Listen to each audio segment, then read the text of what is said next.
Hello friend, आपके अपनी YouTube channel सारांश एजुकेशन पॉइंट में आपका बहुत बहुत स्वागत है। आज मैं आपके लिए सीटेट से संबंधित कुछ प्रश्न लेके आया हूं जो कि सोशल साइंस से संबंधित हैं। तो सबसे पहला प्रश्न है कि संवैधानिक उपबंधों के विपरीत होने पर सर्वोच्च न्यायालय किस किस के द्वारा बनाई गई विधि को असंवैधानिक घोषित कर सकता है। तो इस प्रश्न का सही उत्तर होगा उत्तर नंबर 2, उपरोक्त सभी, यानी कि संसद द्वारा बनाए गए कानून, विधानमंडल द्वारा बनाए गए कानून, सर्वोच्च न्यायालय द्वारा बनाए गए दिए गए निर्णय। बढ़ते हैं अगले प्रश्न की ओर। तो अगला प्रश्न है कि बच्चों को स्वतंत्र एवं गरिमामय वातावरण में स्वस्थ विकास के अवसर और सुविधाएं दी जाए और उनके शोषण तथा नैतिक और आर्थिक परित्याग से रक्षा की जाए उपबंधित करता है। तो इस प्रश्न का सही उत्तर होगा उत्तर नंबर 2, राज्य के नीति निर्देशक तत्व। बढ़ते हैं अगले प्रश्न की ओर। तो अगला प्रश्न है कि स्थानीय शासन को मजबूत आधार प्राप्त हुआ। तो इस प्रश्न का सही उत्तर होगा उत्तर नंबर 1, 73वें एवं 74वें संविधान संशोधन द्वारा। अब बढ़ते हैं अगले प्रश्न की ओर। तो अगला प्रश्न है कि संविधान में समय समय पर संशोधन करना आवश्यक होता है क्योंकि। तो इस प्रश्न का सही उत्तर होगा उत्तर नंबर 4, परिस्थितियां बदलने पर संविधान में उचित संशोधन करना आवश्यक हो जाता है। अब बढ़ते हैं अगले प्रश्न की ओर। तो अगला प्रश्न है कि निम्न कथनों में से कौन सा एक सैनिक असंतोष की मुख्य वजह नहीं था। तो इस प्रश्न का सही उत्तर होगा उत्तर नंबर 4, सैनिक को समुद्र पार युद्ध के लिए भेजा जाता था जिससे वो बहुत खुश थे। अब बढ़ते हैं अगले प्रश्न की ओर। तो अगला प्रश्न है कि मैसूर युद्ध से संबंधित कौन सा एक कथन गलत है। तो इस प्रश्न का सही उत्तर होगा उत्तर नंबर 1, मैसूर का प्रथम युद्ध जो हैदर अली व अंग्रेजों के बीच हुआ था मद्रास की संधि द्वारा समाप्त हुआ। अब बढ़ते हैं अगले प्रश्न की ओर। तो अगला प्रश्न है कि लघु चित्रकारी की जिस शैली में ठंडे नीले और हरे रंगों सहित कोमल रंगों एवं विषयों का काव्यात्मक निरूपण मिलता है उसका नाम है। तो इस प्रश्न का सही उत्तर होगा उत्तर नंबर 2, कांगड़ा शैली। बढ़ते हैं अगले प्रश्न की ओर। तो आज का प्रश्न कि यातायात को रोकने के लिए यातायात संकेत के रूप में लाल रोशनी का प्रयोग क्यों किया जाता है। तो इस प्रश्न का सही उत्तर होगा उत्तर नंबर 3, इसका बिखराव कम होता है जिससे लंबी दूरी से भी इसे पहचाना जा सकता है। अब बढ़ते हैं अगले प्रश्न की ओर। तो अगला प्रश्न है कि पुलित्जर पुरस्कार किस क्षेत्र में उत्कृष्ट योगदान हेतु प्रदान किया जाता है। तो इस प्रश्न का सही उत्तर होगा उत्तर नंबर 1, पत्रकारिता के क्षेत्र में। अब बढ़ते हैं अगले प्रश्न की ओर। तो अगला प्रश्न है कि रेड शर्ट पार्टी के नेता कौन थे। तो इस प्रश्न का सही उत्तर होगा उत्तर नंबर 4, अब्दुल गफ्फार खान। अब बढ़ते हैं आज के अगले प्रश्न पे। तो अगला प्रश्न है कि मानव बस्ती के संबंध में निम्नलिखित में से कौन सा कथन गलत है। तो इस प्रश्न का सही उत्तर होगा उत्तर नंबर 2, अस्थायी बस्तियां मुख्यतः ग्रामीण क्षेत्रों में होती हैं। बढ़ते हैं अगले प्रश्न पे। तो अगला प्रश्न है कि ग्रामीण क्षेत्र के आजीविका के संसाधनों पर विचार कीजिए, निम्न में से कौन सा कथन असत्य है। तो इस प्रश्न का सही उत्तर होगा उत्तर नंबर 1, ग्रामीण क्षेत्रों में आजीविका के स्रोत असीमित हैं। बढ़ते हैं अगले प्रश्न की ओर। तो अगला प्रश्न है कि एक सार्वजनिक स्थल पर कोई व्यक्ति किसी अन्य व्यक्ति के हाथ छुआ पानी नहीं पीता। तो इस प्रश्न का सही उत्तर होगा उत्तर नंबर 3, अस्पृश्यता। अब बढ़ते हैं अगले प्रश्न की ओर। तो अगला प्रश्न है कि नगरीय क्षेत्र में आजीविका के संबंध में कौन सा कथन असत्य है। तो इस प्रश्न का सही उत्तर होगा उत्तर नंबर 2, नगरीय क्षेत्र में केवल व्यक्तिगत साधन ही होते हैं। बढ़ते हैं अगले प्रश्न की ओर। तो अगला प्रश्न है कि धर्म निरपेक्षता तथा पंथ निरपेक्षता का अर्थ है।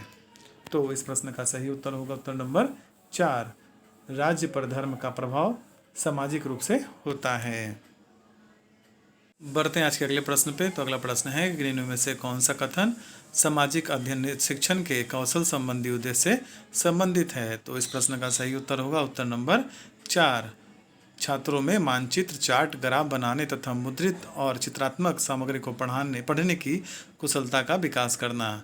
बढ़ते हैं अगले प्रश्न की ओर। तो अगला प्रश्न है कि एक शिक्षक को कक्षा कक्ष गतिविधि के अंतर्गत अपने छात्रों को समस्या समाधान का अवसर क्यों देना चाहिए? तो इस प्रश्न का सही उत्तर होगा उत्तर नंबर 4। समस्या समाधान के अवसर देने से छात्र तथ्यों का विश्लेषण एवं आलोचना आदि करके निष्कर्ष निकालना सीख लेता है। अब बढ़ते हैं अगले प्रश्न की ओर। तो अगला प्रश्न है कि निम्न में से कौन सा इकाई विधि का लाभ नहीं है?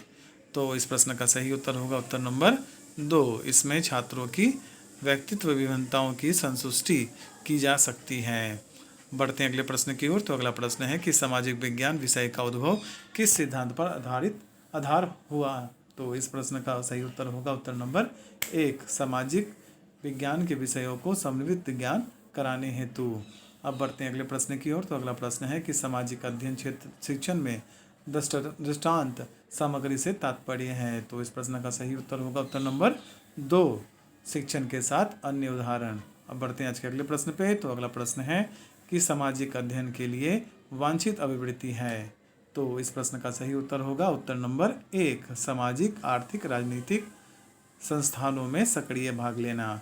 बढ़ते हैं आज के अगले प्रश्न पे। तो अगला प्रश्न है कि इतिहास के द्वारा छात्रों को ज्ञान का भंडार प्रदान किया जाता है। तो यह कथन है। तो इस प्रश्न का सही उत्तर होगा उत्तर नंबर 4। Grant Robertson.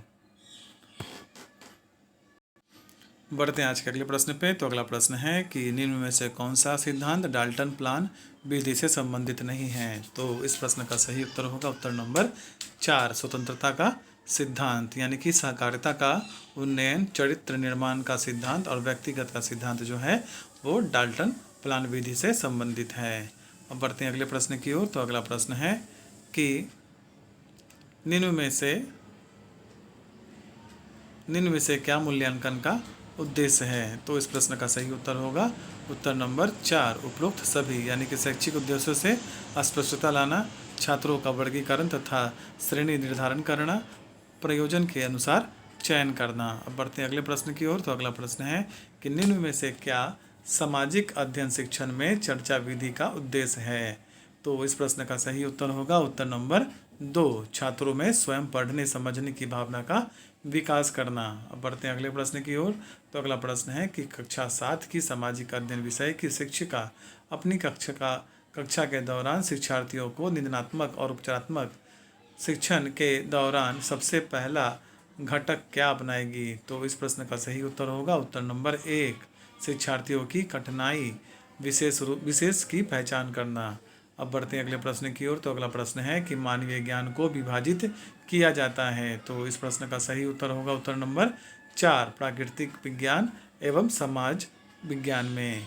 बढ़ते हैं अगले प्रश्न की ओर। तो अगला प्रश्न है कि अध्यापक कक्षा में अध्यापन करते समय विविध प्रश्न क्यों पूछता है? तो इस प्रश्न का सही उत्तर होगा उत्तर नंबर 4। उपरोक्त सभी यानी कि छात्रों के पूर्व ज्ञान का पता लगाने के लिए शिक्षक अपनी सफलता की जानकारी करता है, अर्जित ज्ञान का संबंध नवीन ज्ञान से जोड़ने के लिए। अब बढ़ते हैं अगले प्रश्न की ओर। तो अगला प्रश्न है कि सामाजिक ज्ञान शिक्षण हेतु सर्वाधिक महत्वपूर्ण आवश्यकता है। तो इस प्रश्न का सही उत्तर होगा उत्तर नंबर 1। सहायक सामग्री। अब बढ़ते हैं आज के अंतिम प्रश्न पे। तो आज का अंतिम प्रश्न है कि एक सामाजिक अध्ययन के शिक्षक से निम्न अपेक्षाएं की जा सकती हैं। तो इस प्रश्न का सही उत्तर होगा उत्तर नंबर 1। ये सभी यानी कि संवैधानिक मूल्यों के प्रति निष्ठा, सामाजिक कुशलता, तत्कालिक घटनाओं का ज्ञान। अगर ये आपको वीडियो पसंद आए तो प्लीज़ लाइक, सब्सक्राइब, कमेंट करना ना भूलें। धन्यवाद।